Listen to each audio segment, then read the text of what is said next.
Мајмунот, морското прасе и јагуарот. Во старо време индијанците не умееле да палат оган. Еднаш тие виделе како го прави тоа мајмунот и научиле од него да запалат оган. Некогаш мајмунот бил исто како човекот. Не бил обраснат со влакна, умеел да плови со чамец, јадел пченка и спиел во постела што виси. Индијанците раскажуваат како еднаш мајмунот пловел со чамец заедно со морското прасе и одеднаш забележал дека тоа лакомо ја грицка пченката на дното на чамецот. Тогаш мајмунот му рече: Прасе, прасе, немој тоа да го правиш, може да се случи да го прегрезаш дрвото. Чамецот ќе се наполни со вода, а тогаш лошо ти се пишува. Ќе мораш да скокнеш во вода, а лакомите риби сладко ќе те проголтаат. Но морското прасе не сакаше да го послуша и продолжи да си грицка. Најпосле го прегризе и дното на чамецот и тој првин се наполни со вода, а потоа подено. Морското прасе почна да плива, но рибите веднаш го опколија и почнаа да го кубат. Така тие го изедоа. Мајмунот вечно пливаше и кога рибите и него го опколија, тој фати една риба, ја пикна раката во жабрите и ја извлече на брегот. Потоа тој тргна кон шумата држејќи ја рибата за жабрите. Одеше така се додека него сретна јагуарот.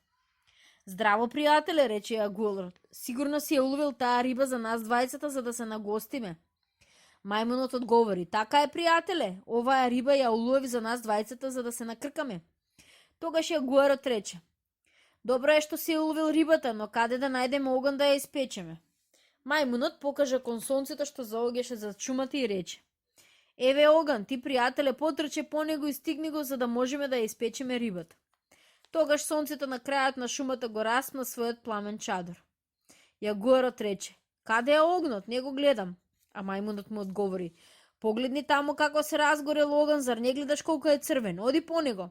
Јагуарот тргна. Одеше долго, но колку што одеше понатаму, сонцето се повеќе се оддалечуваше. Тогаш тој се врати назад и му рече на мајмунот: Пријателе, не најдов оган.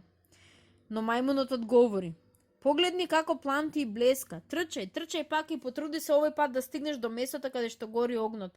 Инаку како ќе испечеме рибата? Трчај побрзо.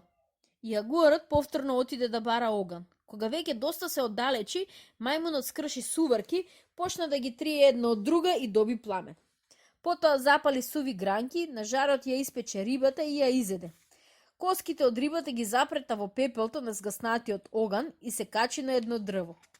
Јагуарот се врати и веднаш се упати на местото каде што беше огнот. Внимателно разгледа наоколу и свати дека е измамен, па рече: Гледаш ли што направил овој никаквец? Во ред никаквицу ќе видиш ни сега. Сега јас ќе ги употребам забите, ќе те убијам. Каде ли се скрил тој подлец? Откако ги искриса рибните коски, тој почна да ги бара трагите од мајмунот, но не успеа да ги открие. Тогаш мајмунот почна да вреска од дрвото. Јагуарот погледна ваму таму, но не можеше да го види. Потоа мајмунот пак вресна. Јагуарот погледна нагоре и го виде мајмунот како седи на дрвото и му рече: Слеговај, пријателе. Но мајмунот не сакаше да слези. Јагуарот се разлути. Ајде, пријателе, ти велам дека за тебе е подобро сега да се симнеш веднаш. А мајмунот не слезе, туку рече: Не сакам да следам бидејќи ти сакаш да ме убиеш. Не, нема да те убијам. Мајмунот сепак не сакаше да слезе. Тогаш јагуарот му се обрати на ветрот и го замоли за помош. Ветрот дувна толку силно што дрвото почна да се ниша и да се навалува од едната на другата страна и мајмунот, не можејќи да се задржи на гранката, викна: Еј, пријателе, ќе паднам, рацеве веќе не ме држат, помогни ми, пријателе. И навистина, најпрвин од гранката се откачи левата рака, потоа двете нозе и остана така да виси држејќи се само со десната рака. Затоа тој викна: Пријателе, отвори ја устата, сега ќе паднам.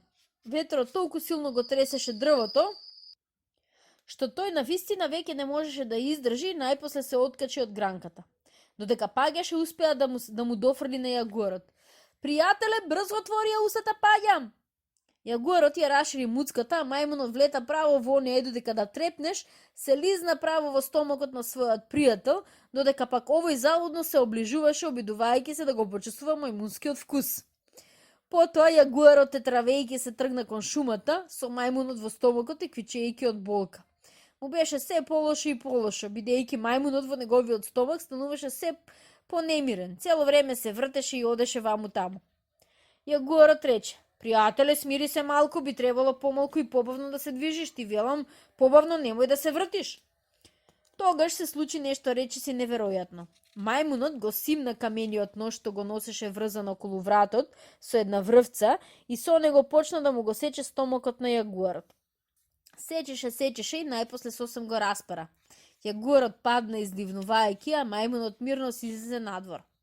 Кога јагуарот веќе беше мртов, тој му ја одра кожата.